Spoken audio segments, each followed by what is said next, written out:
Hey guys, so we put 2 cups of flour, 1 big tablespoon of water, tablespoon of baking powder, and then a teaspoon of salt. And then you just mix that up a little bit, make it a little chunky. And then after we add 2 tablespoons of shortening. Just add it a little bit at a time, use the fork.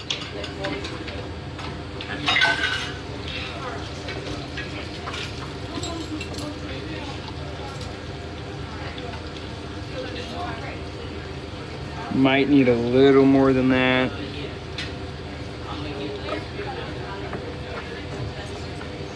But we'll find out here in a moment.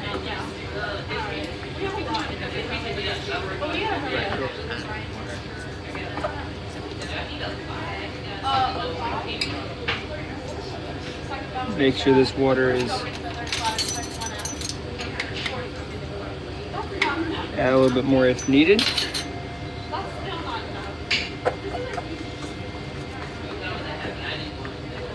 Make sure you get the shortening, crumble it up with the fork.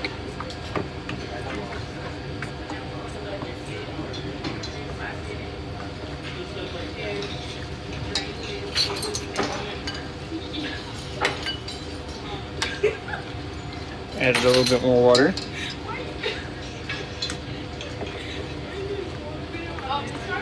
And then you're gonna have to do this for a little bit.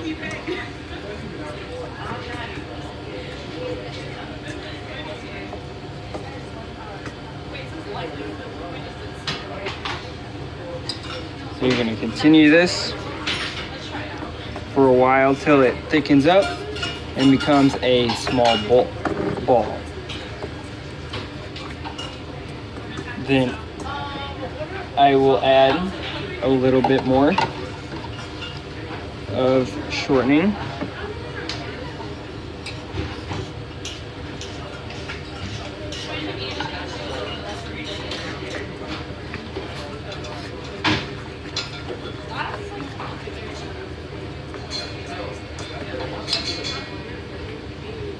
Can you get me some more water? Warm?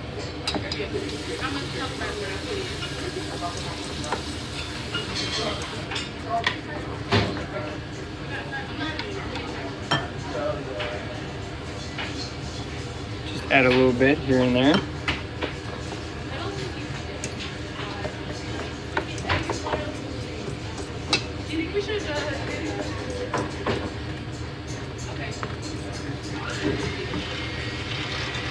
Add a little more.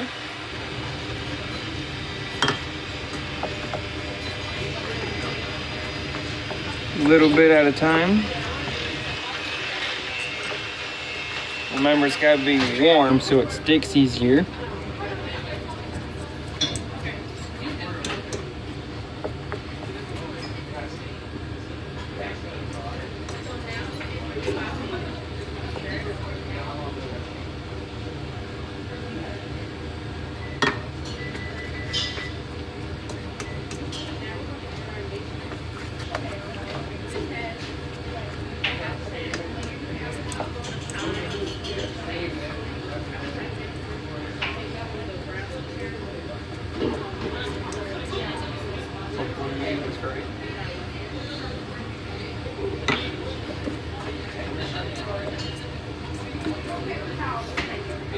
See that little bit of shortening there? I didn't mix it up all the way.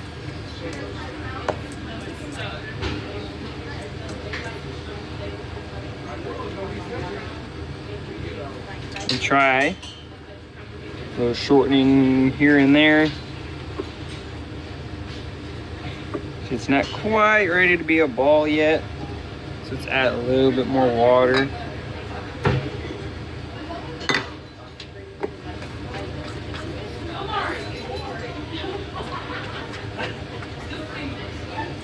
Got all this dry dough, make sure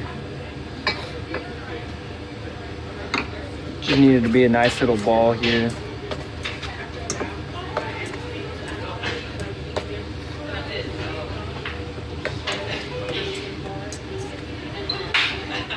A little more over here.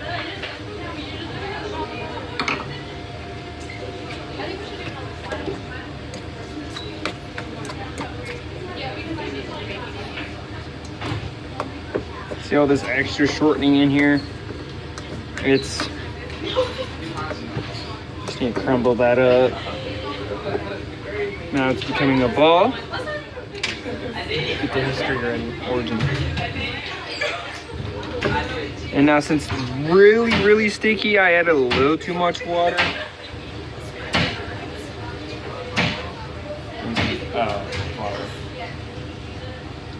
Since it's a little sticky still, add a little bit of flour to dry it out.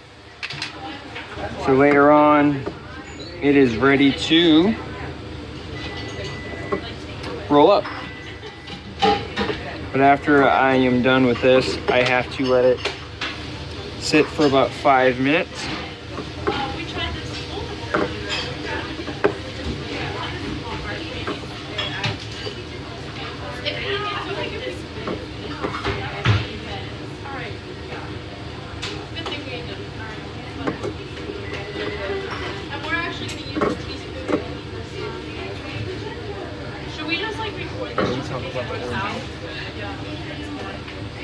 All right, let's let that sit for about 5 minutes, starting at 11:42 a.m.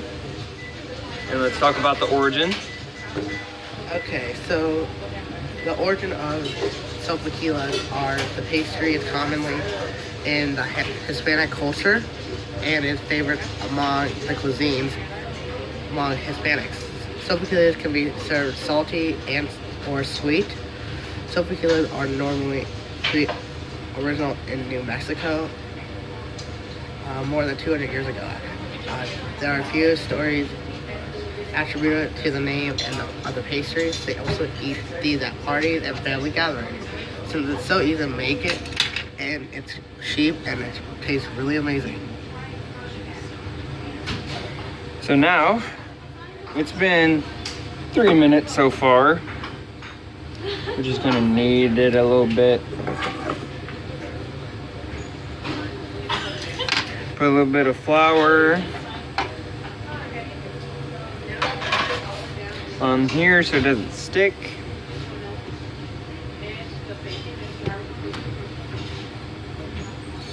Fold, squash, fold, squash, and then you do this in a rotation. Fold up, and then you fold this way, and then it just repeats. For about 2 more minutes.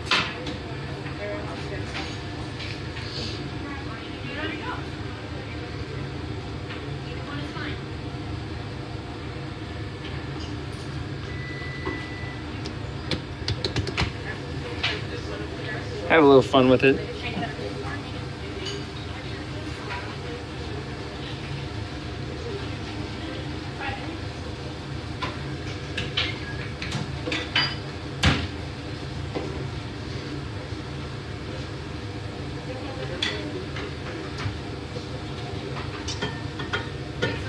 And also, we doubled our recipe so we could make more.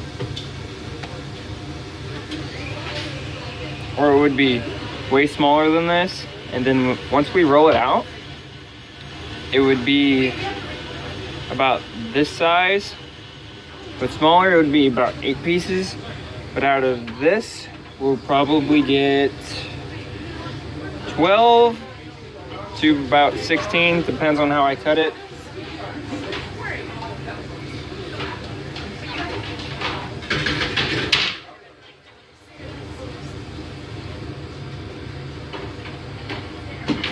All right, so it's been about 5 minutes.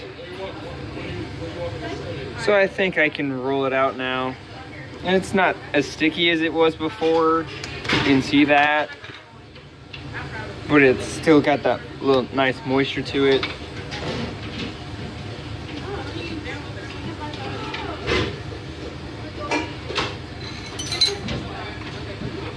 And just gotta roll it out. Make sure it's a little flat, but not too flat where you can't really do anything with it. because I gotta cut this into smaller pieces. So I gotta try and make it even as possible. Which it's slowly getting there. Got a little. Let's rip apart in this one over here, put it over here. Up top. Rip it, fold. Just make sure it's there, and then you might have to reflour your roller once or twice. A couple times, it depends on how moist your dough is. It absorbs it all. See now, since I've done that, it's not sticking at all. That was my fault.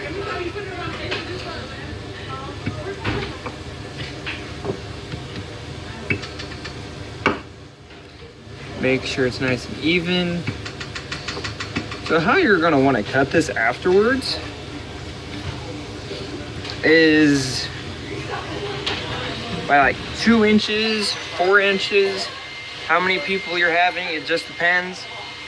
Since this is a double recipe, I will probably be cutting it in about 4 inches, or approximately.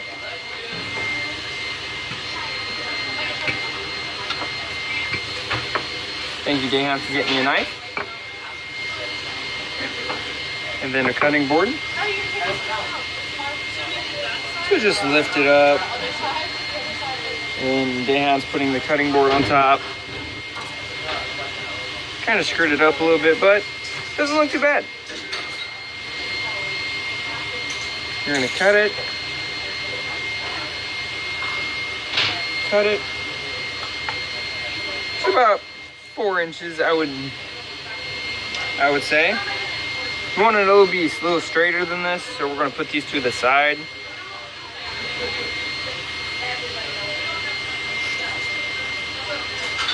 This is how you want yours to be. I'm just gonna casually cut through the middle here. And then I might have to cut these a little shorter, but not by much.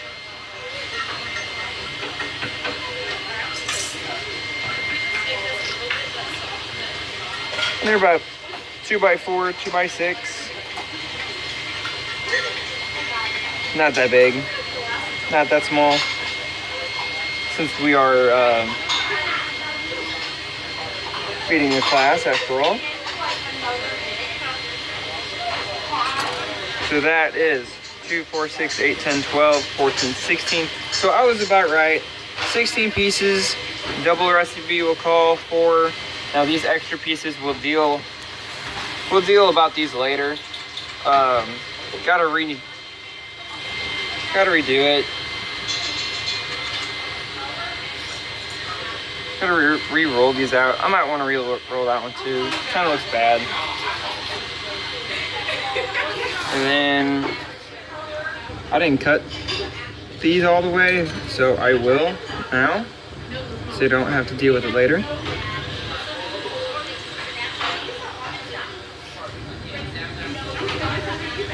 Yeah.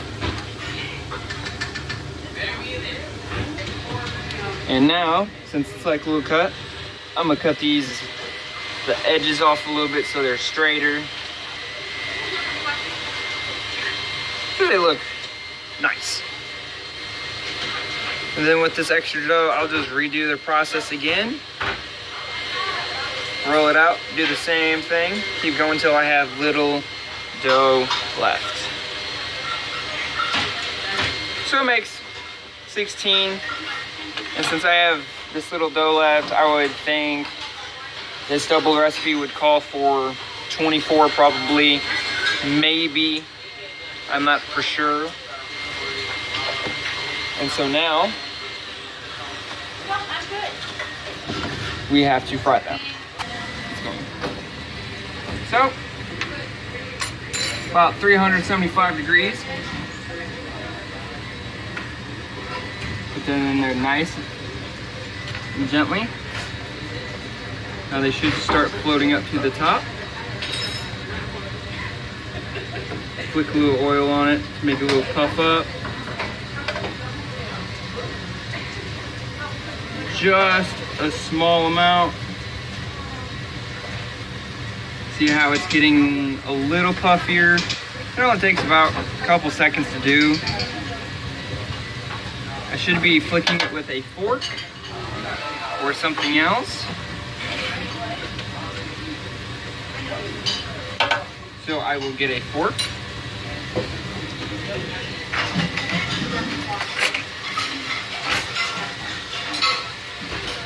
It's got a little puffier now. Now I will get a plate. Big plate, 6x8 or 8. And move all this stuff to the side here. And now since I have enough room to do this, I will do more than one at a time. Now see that how they sink to the bottom, float back up, that's how they will all be. Now since this one's got a little brown to it, this one's done. Make sure you get these out very carefully. You could potentially burn yourself with 375 degree oil. You see how it's nice and brown, little gold. It's nice and crisp. Got that little hard to it. And see how it's mushy a little bit still. That's what you want. Now you still have to flick the oil on top to get that little puff going on. That's the only way how you can. And don't do too many at a time or you won't get that. See how long these are? I can only do about 3, 4 at a time. And don't flip them over, try not to. So I'm gonna do a couple more. Or one more at least. Floating went to the bottom. And that comes right back up. So here's truly.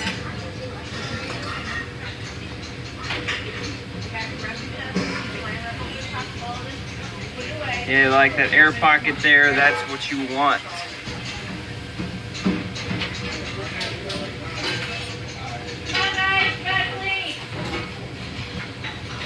Alright, after these are done,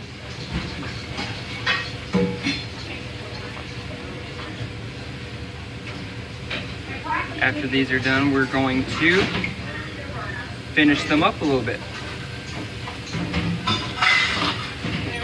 Finish them up with cinnamon, sugar, and some honey.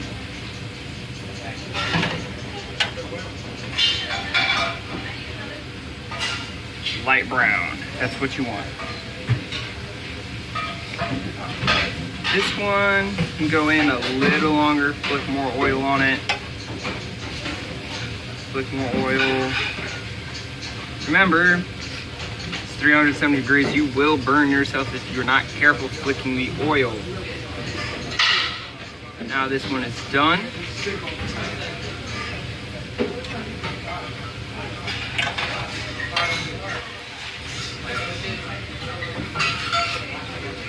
Nice and gold. Now Dehan, would you like to go over food? Alright, since we got all that done, I will be right back. We have our cinnamon sugar here.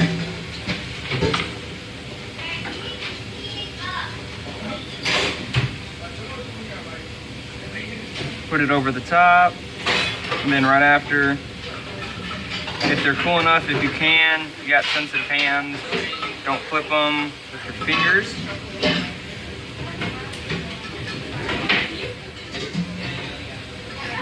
They're dessert, so see, and then you're gonna have to like flick it apart, flick the residue off, flick it off, and then for